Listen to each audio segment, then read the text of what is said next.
내가 의경 시절 겪은 일이야. 어느 날 야간 방법을 끝내고 새벽에 돌아와서 잠을 자는데 오전 10시 정도 갑자기 전 부대원을 깨우는 거야. 보통 새벽 5시까지 순찰하기 때문에 오전 중에는 절대로 깨우지 않는데 잠도 못 잔 애들 깨우는 것 보니 또 예정 없는 출동이구나 싶어 별말 없이 일어났어. 출동지가 어디냐고 물어보니 구미에서도 완전 총구석인 강변이라는 거야.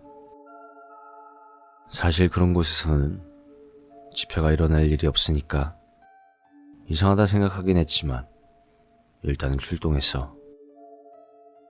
그리고 목적지에 도착했는데 거긴 순찰차 몇 대와 직원 몇 명만 보일 뿐 집회하는 사람들은 안 보였어.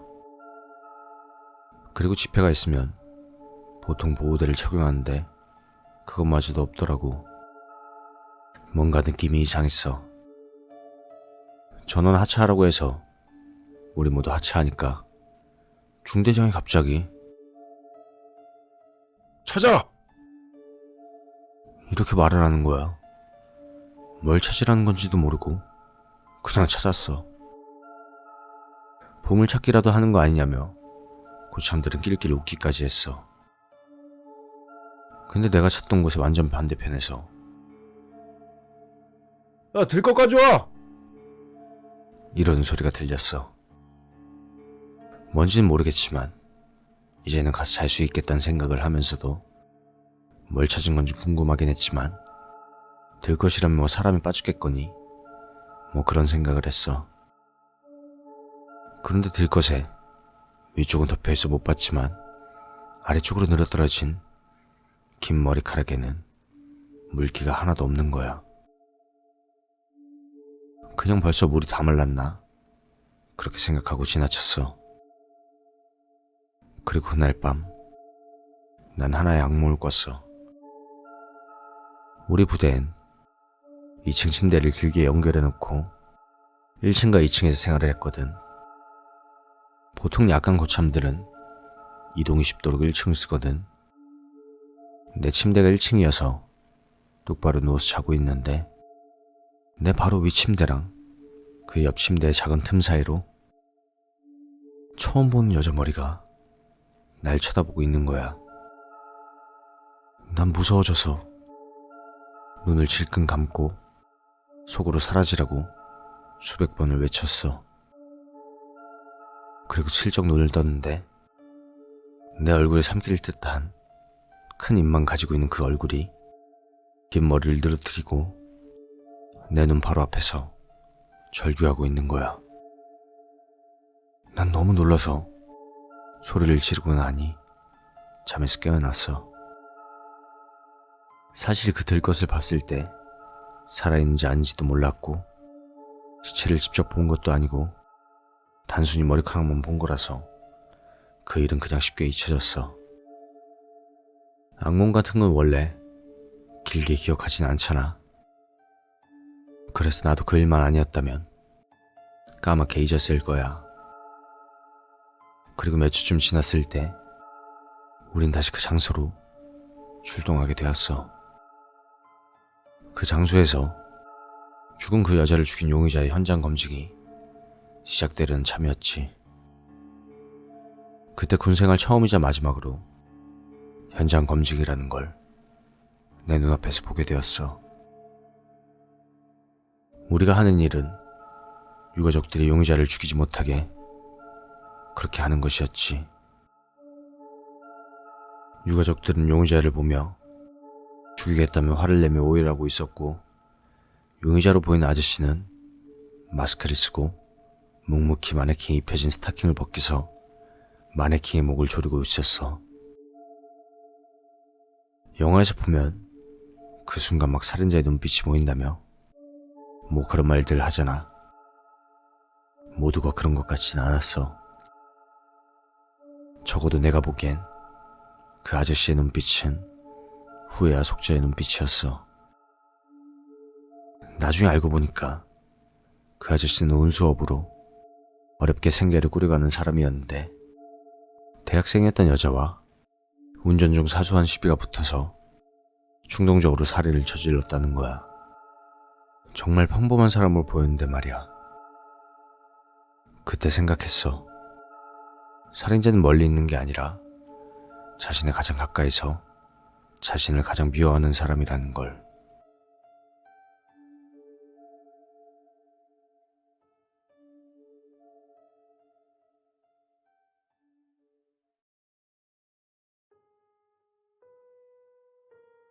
내가 작년에 자취를 했는데 그 방에 친구는 와봐서 알겠지만 분위기가 음침하고 한겨울에도 집에서 팔 때가 많았어.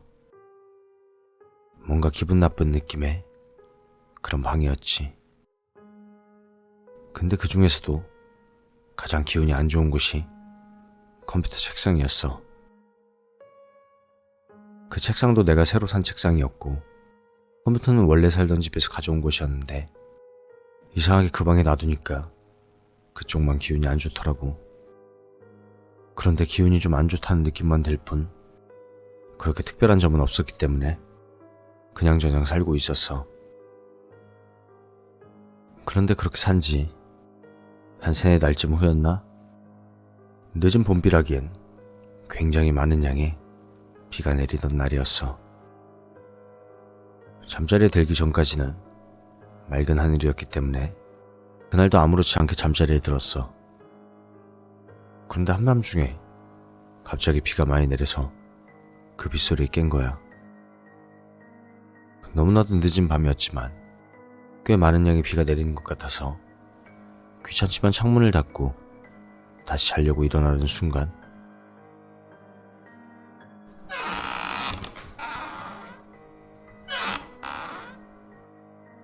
놀이터 근처의 집이라면 그네 흔들리는 소리라고만 생각하고 잠들었을 수도 있을 거야. 하지만 내가 살던 원룸 근처엔 그런 소리가 쉽게 들릴 만한 게 없었거든.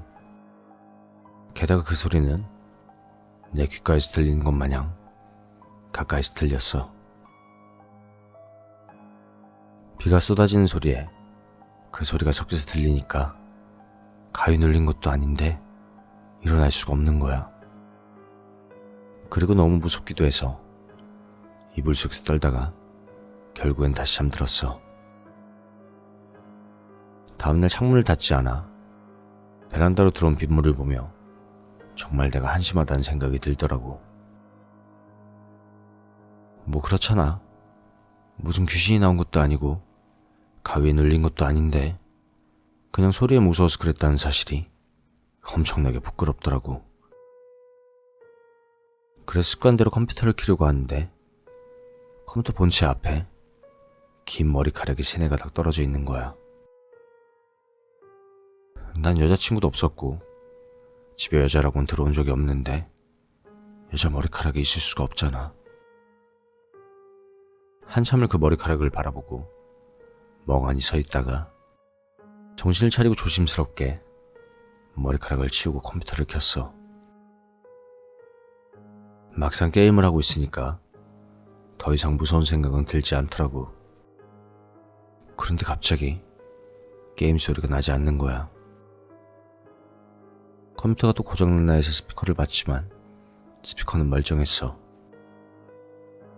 그리고 소리가 안 나는 게 아니라 작게 나는 거더라고. 이상하다고 생각하며 무심코 책상 위에 놓인 거울을 봤는데 하얀 손이 내 귀를 살짝 감싸고 있더라고. 너무 놀라서 뒤돌아보려 했는데 고개가 움직이지 않는 거야. 정말 심장이 멈출 것 같은데 거울을 통해서 계속 그 손을 보고 있었어. 그리고 내 머리 뒤로 긴 생머리 하나가 나오려고 하는 거야. 손만 보고서도 못 움직이겠는데 머리가 나와서 눈이라도 마주치면 진짜 심장마비로 죽을 것 같았어. 너무 놀라서 소리도 못 지르고 있는데 한순간 손이랑 머리가 사라지며 게임 소리가 잘 들리더라고. 진짜 그런 경험하고 나니까 컴퓨터를 못 하겠더라고. 얼른 침대로 가서 다시 누웠어. 그리고 그날 밤 다시 한번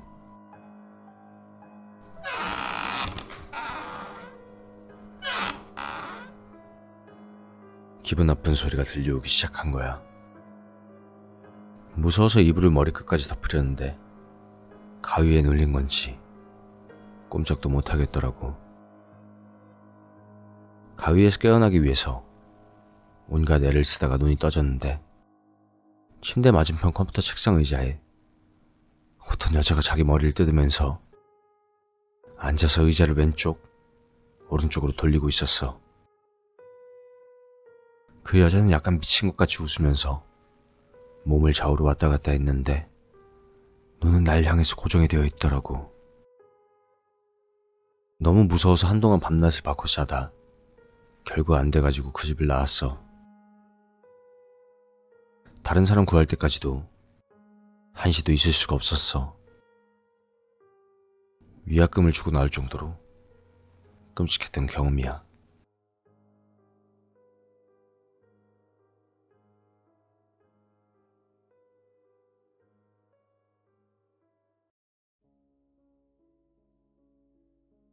주변이 온통 새까맣게 아무것도 보이지 않았다.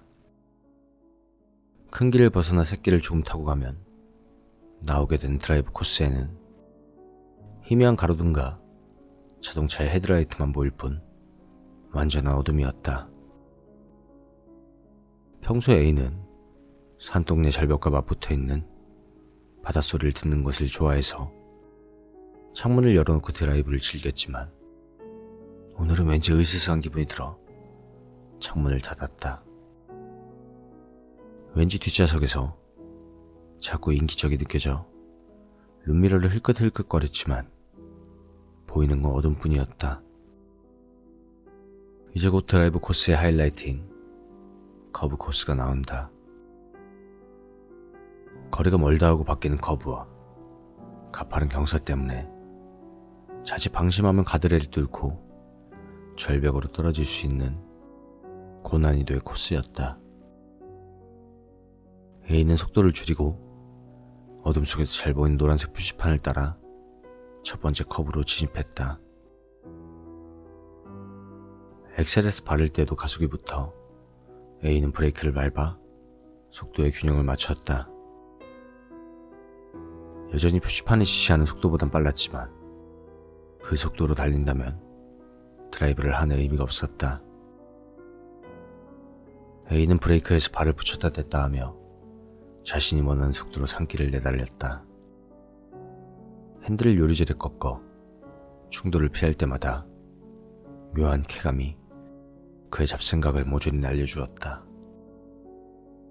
커브 여러 개를 순식간에 돌파한 A는 나지막하게 숨을 몰아쉬며 마지막 커브로 가기 전 일직선으로 펼쳐져 있는 길에서 최고 속력을 냈다. 마지막 커브는 긴 U자 모형으로 지정된 속도를 내지 않으면 정말 사고가 날 수 있는 위험한 길이었다. 위험한 드라이브를 즐기는 A조차도 어두컴컴한 U자 커브에선 단 한 번도 원하는 속도를 내본 적이 없었다. 하지만 그는 매번 올 때마다 자신의 기록을 깨는데 주력하고 있었다. 잘못하면 차가 뒤집혀서 밤바다의 생을 마감할 수도 있었지만 죽음을 각오하고 있는 A는 순식간에 커브 앞에 도착했다. 멀리서부터 보이던 노란색 표지판에 그의 시야에 정확하게 들어왔다. 하지만 뭔가 이상했다. A는 재빨리 페달에서 바를 때 브레이크를 있는 힘껏 밟았다.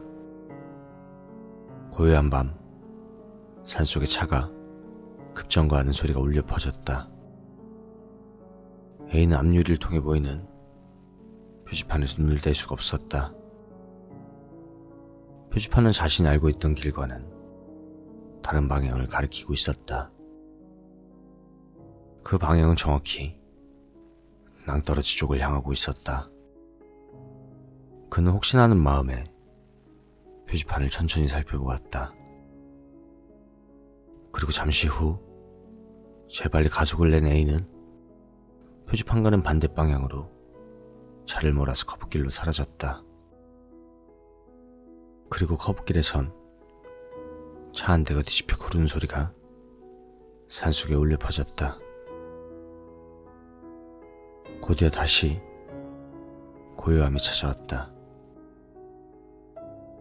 그리고 표지판 뒤에 숨어있던 여자가 고르지 못한 이를 드러내며 거북길 아래쪽을 바라보며 웃기 시작했다.